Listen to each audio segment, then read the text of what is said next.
Hello, this is a long-term review of the PowKiddy V90. This was purchased five of these way back when the pandemic was beginning, so about almost 2 years ago. Purchased five of these. This one, this one in particular, was gifted to my friend's son, and this one has been used quite a bit. The only reason it's in my possession right now is because uh, sent him some videos on custom firmware, and it's something that he wanted to have done. He didn't feel confident on doing it himself, so I'm gonna be doing that for him today. As of now, this one still just has the NX Hope, which was the stock firmware. But this has been used for nearly 2 years, and he is in middle school, so I would imagine he's pretty rough on it. But everything looks to be in really good condition. I've read reviews where someone was saying, "Oh, the hinge will break over time." This was used by a middle schooler, like I said, for about 2 years. The hinge still feels very secure. Still has that nice clicky action. Um, and it's just feels solid. And I'll go ahead and power it on.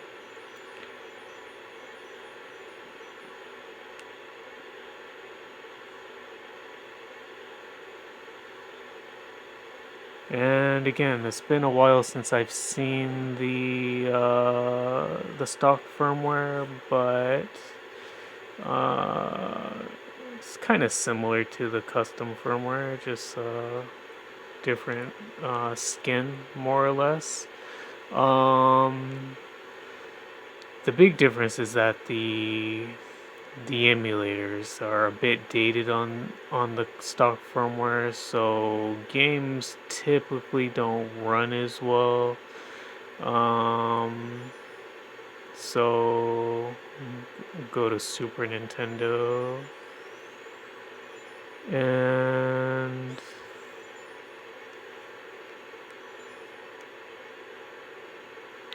so here's Mario Kart. Um, and try to display the frame rate. So, and this is just the intro screen, but definitely not. Um, let me turn off the. Sorry, the lighting's pretty poor in here right now, so let me turn off the. So basically, kind of hard to pick that up, but it's averaging about. Wow, when it gets into actual gameplay, like for the demo, FPS is hovering around between 9 and 12, which is really bad. The custom firmware will help with that. Will, at very minimum, bring you up to uh, the 30s.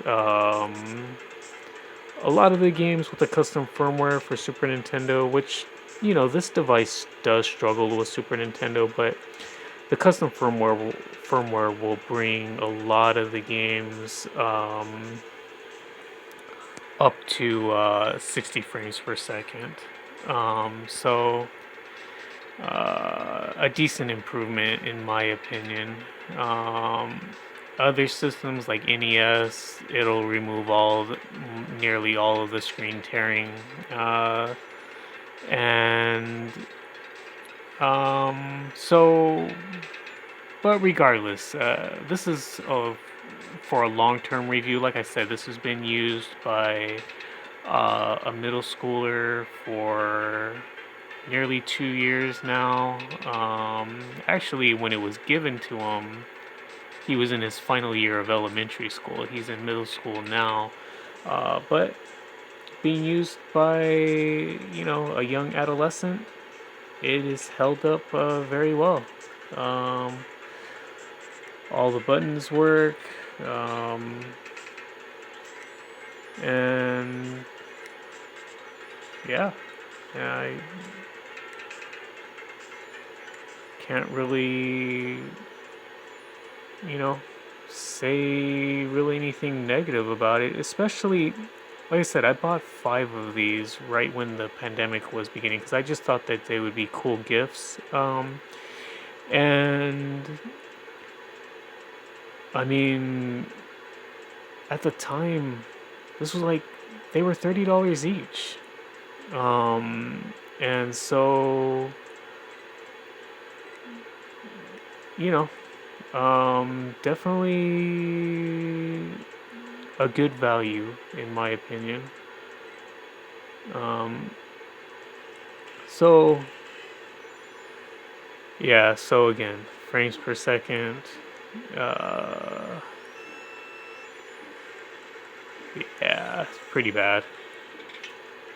But again, custom firmware will help with that quite a bit. I think Mario Kart had like a helper chip, not the FX chip, but it had some kind of specialty chip, uh, which does make it a bit tougher to run. But the custom firmware will bring this up will bring up the FPS to, and it'll get it to the 30s at minimum. Especially if you overclock it a little bit. I believe 798 it's a good overclock on this on SNES.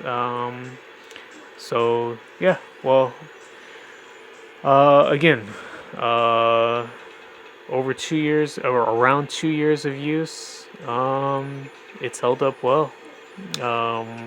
Again, this one in particular has been used by um, uh, a middle schooler. So yeah, it is definitely held up well.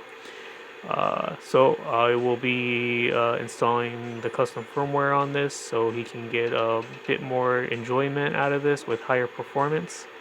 And thank you guys for watching, and have a great day.